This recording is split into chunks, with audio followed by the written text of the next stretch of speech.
This is a good piece on the NDAA emerging from the committee and soon to be voted on by the whole House as part of the NDAA. That's Section 224 of the NDAA. So here is this, and you'll see this from Consortium News, fusing the U.S. military and the IDF.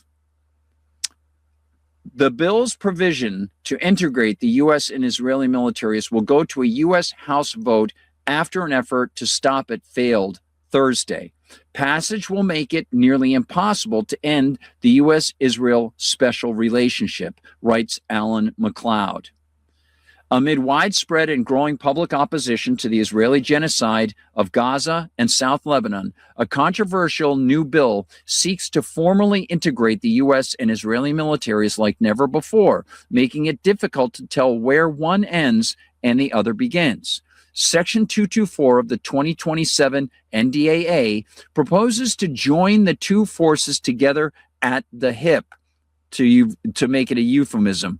I don't know, well, I won't even go into it, but maybe Lindsey Graham can comment on that. Laying the groundwork for extensive cooperation into seemingly every manner of U.S.-Israeli military-industrial complex cooperation, according to the Institute for Responsible Statecraft. Of course, we saw Ben Freeman's report on that at the start of the week, the end of the week, last week, and it was on fire all weekend long. So great stuff from them. Responsible Statecraft and Ben Freeman. This, writes Alan McLeod, this includes the research, development, and production of modern high-tech arms and artificial intelligence, biotechnology, drones, directed energy, cyber, and autonomous weapon systems.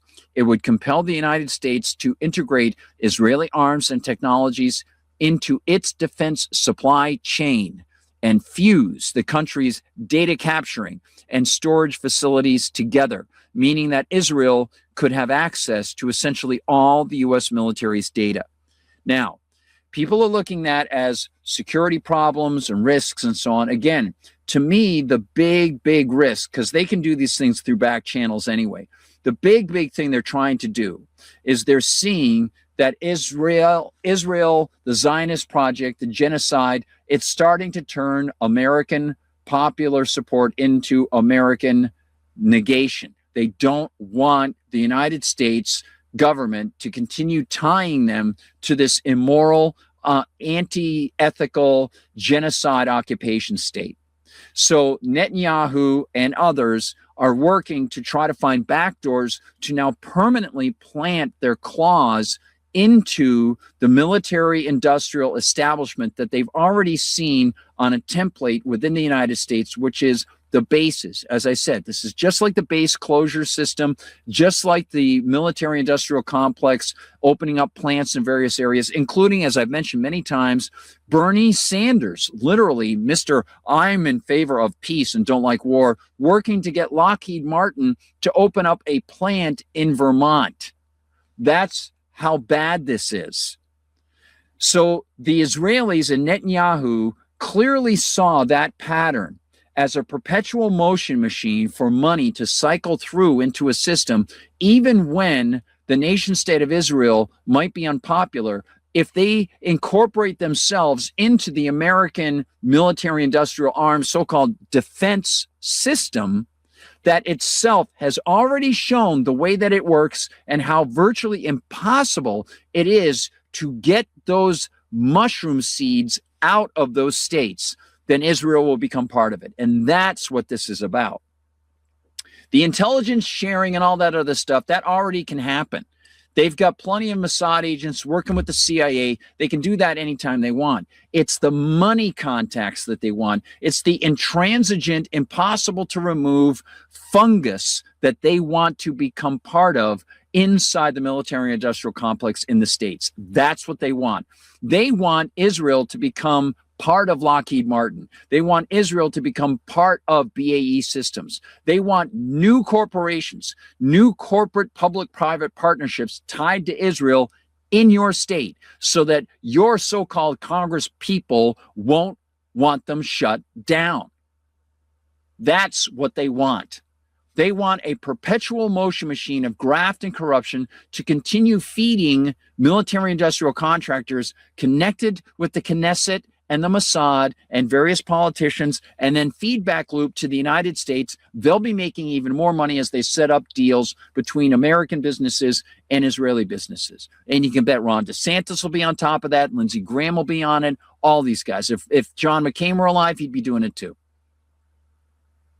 Even though I have to say, I have to compliment his wife has been doing a good job on the genocide. So that's really important. But let me give you a couple other things before we finish things off with some of the day-to-day, just to mention things, again, to get the dark and terribly burnt taste of what is going on in places like Lebanon and Gaza to round off all that information. Let me show you what's happening in the Senate. Because in the Senate, I've uncovered some information that I think is important, and it was reiterated today on Mario Nawfal's show. Let me give you this. The Senate has an intel-based equivalent of Section 224. Did anybody know about this? And it's Tom Cotton, Mr. Zionist himself, among many. I mean, whether it's Tom Cotton or Lindsey Graham or Ted Cruz or how many others of Schumer, whatever, right? But here it is. As I wrote, provisions in the Intelligence Authorization Act, that's coming from the Senate Intel Committee for fiscal year 2027. And if you want to look this up, this is S4615, which the Senate Select Committee on Intelligence advanced on a bipartisan basis on May 21st. I didn't know about it until I heard something about Tom Cotton and the Intel Committee working on something with Israel. And I thought, wait a minute, is that the NDAA? That's not the Intel Committee. What is that? There it is, right there. That's it. So they've got their own plan. And this is going to have all sorts of ramifications. Not just about what they already can do, which is sharing intel. Let me give you some examples on this, okay? These measures, particularly Section 622, so we're hearing about Section 224 of the NDAA on the House side, and then they're going to reconcile that with the Senate for the National Defense Authorization Act. But this is, again, the Intelligence Authorization Act for 2027, Section 622, and a related section designated Israel as a, quote, country of significant concern for notification purposes. These two portions, focus on expanding and so-called protecting U.S.-Israeli intelligence integration, especially for corporate purchases, analytic partnerships, and technical integration, while making it harder for future presidents to unilaterally reduce so-called cooperation without formal justification and congressional notification. Here are the key provisions. First, and as I noted here, remember, this is in no way breaching their wonderful Constitution, right? First, here's the policy statement. If you go to, and I linked inside the news notes to Tom Cotton's actual Senate page on this, okay? The bill declares that it is U.S. policy to, quote, I'm directly quoting, maintain and strengthen the strategic security partnership with Israel. They would make that a statute to maintain and strengthen the strategic security partnership with Israel. First of all, what does that even mean? Second of all, how is that at all constitutional? And to, quote, get this, enhance intelligence collaboration through robust intelligence sharing and analytic partnership. Again, totally open doors. It opens up virtually any corporal fascist government, U.S. Israeli corporate ties they want, whether it's working with Palantir or any others. And by the way, that is why, and this ties it all together. You remember when people were talking a couple weeks ago about the Israeli ties to the Honduras Zedes? They're calling it Honduras Gate or Zedes Gate. Remember that? I'm going to start putting all this together in chunks, and I'll go through it a couple more times during the week next week with either, one-page reports or 2 or 3 paragraphs just to keep bringing this up. because we went through a lot of the Zede stuff and the release of the former Honduran president. And then, of course, the return, they think, of the Zedes, despite a Supreme Court ruling against the Zedes, which essentially sees the government of Honduras taking people's property, giving them very little compensation, and then handing it to these giant corporations like Palantir. Well, Palantir has special deals with Israel, as we know, right?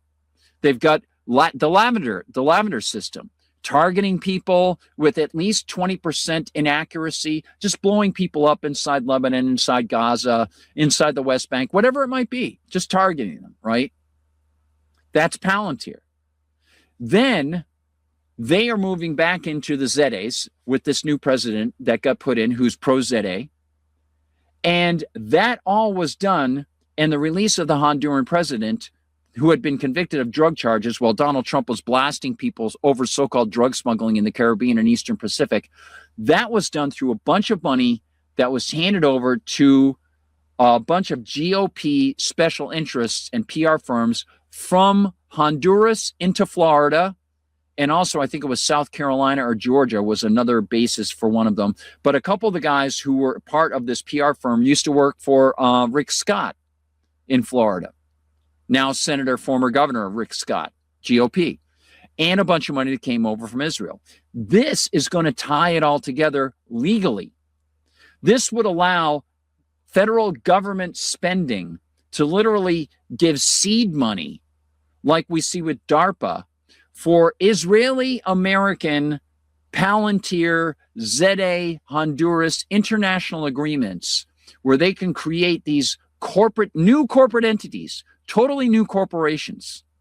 And then, of course, what will happen after that?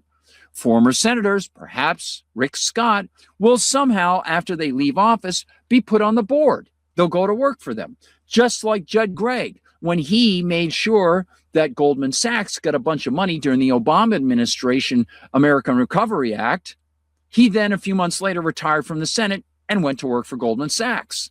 These will be new businesses that start up, and it will be for intelligence. So let me give you some more. Let me give you some more over here. So the bill declares that it is U.S. policy to maintain and strengthen the strategic security partnership with Israel. Again, very amorphous, open-ended, can mean anything they want it to mean. And to enhance intelligence collaboration through robust intelligence sharing and analytic partnership. It directs the president via the Director of National Intelligence as needed and the Secretary of Defense to expand intelligence sharing with Israel on so-called threats, including cybersecurity, terrorism, proliferation networks, sanctions evasion, terror financing, state and non-state aggressors, and missile and drone and domain awareness. And you can bet that's going to have a lot to do with freedom of speech as well. If you are so-called anti-Semitic, if you speak out against the genocide, against policies of a state. Now, intelligence sharing or support can only be suspended or reduced or limited to a specific and identifiable national security concern. Any such decision must be documented with a rationale. They'll just make it up. And the Director of National Intelligence must notify congressional intelligence committees within 15 days. So they can just do it with their rationales. 48 hours in some related notification rules. The notification must detail the reasons. So again, they don't even have to get congressional approval. This is going to open the back door to the executive branch literally taking fungible money to create these things. Here are the integration elements to this. The bill calls for so-called progress toward, quote, seamlessly integrating Israel into regional air and missile defense and early warning architectures with so-called partner countries. So what does that do? That opens up the corporal fascism to go into other nations, to try to befriend those folks at a very crucial time when they're turning away. Maybe they can convince some people in Saudi. No, we'll help you out some more. Open up this corporation. We'll give you some money. Increased integration of technological hardware, software, and systems among Israel, the U.S., and partner countries. Can you say Azerbaijan? It also encourages extending certain enhancements to Abraham Accords countries for counterterrorism, cybersecurity, and missile defense cooperation. Again, this is the greasing of the gears. If you sign on to the Abraham Accords, we might give you money to open up some of these corporations that will be part of this bill that passes in the Senate. They're setting this all up. Back doors, permanent. It will be done after this without any request or need for line items and budget items. This is the same thing they're doing with the NDAA, except now it's with Intel and starting up Intel groups. Broader context, Israel is explicitly listed alongside Ukraine and Taiwan as a, quote, country of significant concern that triggers mandatory congressional notifications for any pause or downgrade in intelligence support. So you can't decrease the money or the support. The overall bill refocuses U.S. intelligence agencies on core foreign intelligence. Let me give you the final bit. This is Senator Tom Cotton, chairman of the Senate Intelligence Committee. So I actually went over, and you can find this. I cut and pasted some of the things from his actual release from May 21st. Okay. Let me go back over here. So I've got this. The bill passed committee on a 15-2 bipartisan vote and awaits full Senate consideration. Now, this is the same committee that was spied on by the CIA when Dianne Feinstein was on it, and they didn't do anything. Why didn't they do anything? Because, of course, the CIA was blackmailing them. Of course they were. Proponents argue that the U.S.-Israeli intelligence partnership advances shared national interests. Is this like Barbara Bach and James Bond shared bodily warmth from The Spy Who Loved Me? Or was that, I can't remember who that was, against common threats that they'll just designate. Iran is somehow a threat, even though it's the United States that surrounded Iran. Terrorism is whatever they want to define terrorism to be.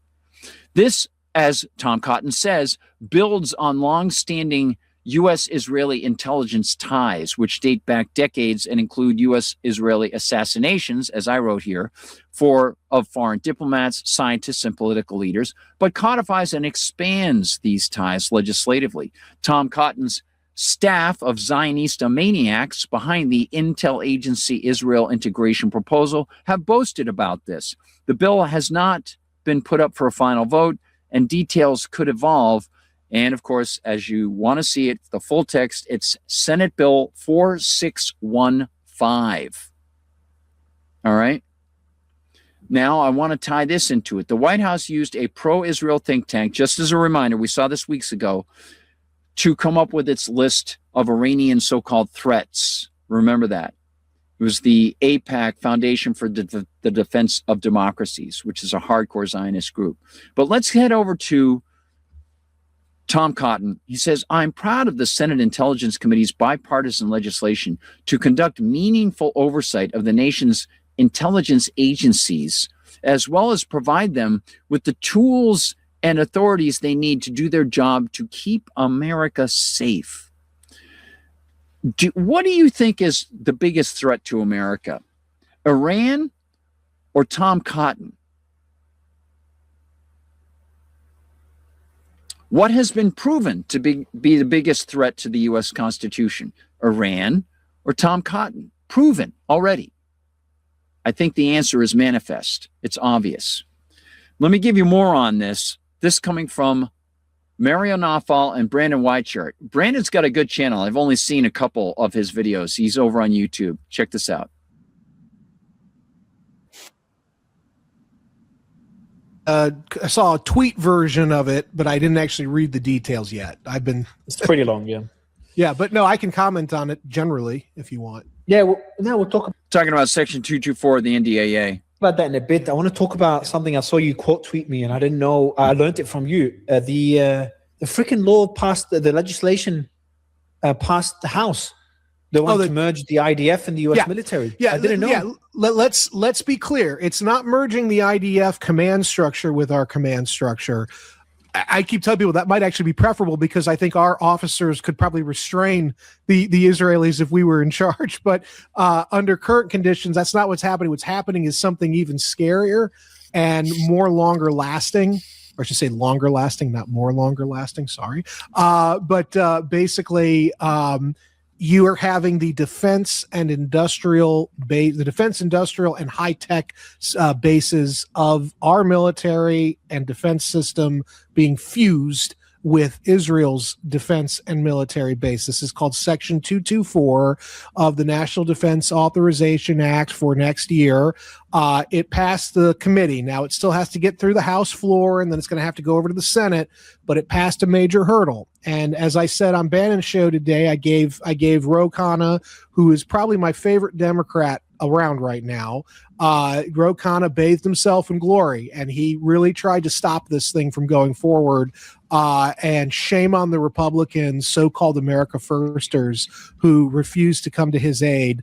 It was actually really glorious what he did, and unfortunately he was the sole vote. There was another Democrat, I think, that also was backing his play, but fundamentally it was really the Ro Khanna versus everybody show, as it usually is. And unfortunately, he wasn't able to strip it. Thomas Massie, Republican from Kentucky, is now saying he's going to try to get it pulled out during the House floor vote, which is the next round. I don't think he'll be successful. And basically, though, it is a fusing. And the reason they're doing this, Mario, is because Netanyahu and his advisors are savvy enough to know that the American polity, both parties, particularly people 45 and younger, are turning on Israel, or at least are becoming skeptical of the current relationship with Israel. And the fear in Tel Aviv is that eventually these younger generations will take over sooner rather than later and will basically vote to distance from Israel. And contrary to what the Israelis claim, that country does not exist without support diplomatically, intelligence-wise, militarily, financially from the United States. And so this is sort of a fail-safe backdoor attempt to ensure long-term support from the United States by saying, even if we lose formal foreign aid, the next set of leaders won't be able to pull away from us entirely. There's a similar bill, if I can just 1 second here, section, I think it's 662 of the intelligence. Forgive me, I'm now drawing a blank. It's the intelligence. That's fine. You'd have to give me the name. It's fine. Yeah, it's the bill to fund the intelligence community that's going through the Senate right now. They have a similar bill, a similar section in that bill for this working in the Israelis, basically combining forces with the Israelis on the intelligence level. Now, right now, we have a transactional and have had a transactional intelligence sharing relationship with the Israeli intelligence services. Now, if the Section 662 of this Senate bill gets passed, which I again think it will, if it gets That's passed, a separate one. Yes, it's separate, but it's related. If it gets passed, basically the Mossad and CIA will become basically one sort of seamless entity, and it will make it impossible for future American presidents, without congressional approval, which will never happen, for future American presidents to change the fundamental nature of the intelligence sharing relationship with Israel. Right now, again, if a president disagrees with something the Israelis are doing, he can elect, because he has executive authority through executive agreements with Israel, to not share intelligence with them. The Israelis have to take it. But under the new Senate bill, it not only restrains future presidents from being able to pull away from Israel if Israel's doing something we don't like or something that's harmful to the U.S. national interest, it allows the Israelis basically a la carte access to all of the intelligence feeds the U.S. has. It would allow for them to leverage potentially that information for their own gain, even at our own expense or the expense of operations that are occurring covertly. And all of this is because the Israelis understand, Netanyahu understands, if he leaves it up to the American people, if he leaves it up to their elected representatives, eventually they will vote to distance from Israel, and he cannot have that. That's also, by the way, why they're negotiating, I think it's a 20-year memorandum of understanding that locks in current aid levels by act of Congress to what they are for the next 20 years, because they are very deeply worried about what's going to happen in the event the next generation takes over and they choose to no longer support Israel the way that we have been. That's insane. I love Mario's response. That's insane. Yeah, right on, man. Absolutely right. Just unbelievable. And again, if you want more information on that, I've got the article that I wrote up. It's in my news notes. You can check it out. Again, everybody, the actual bill is for the overall intelligence NDAA intelligence version is Senate Bill S4615. And out of the Intelligence Committee is coming this so-called Intel Authorization Act for fiscal year 2027, S4615. The aspect of it is Section 622. Okay. So that's a big deal. And as they said, this will be data sharing, but I want to add this extra color to it, which is this integrates the corporal fascist nature of the Intel and AI, high big tech interests. This is massive. This is a really, really not Thomas Massie, I'm afraid. And I don't think anybody in the Senate who's going to stop that. I don't think that's just going to flood right over the walls. Not a problem. So yeah, that land in Siberia is looking better and better.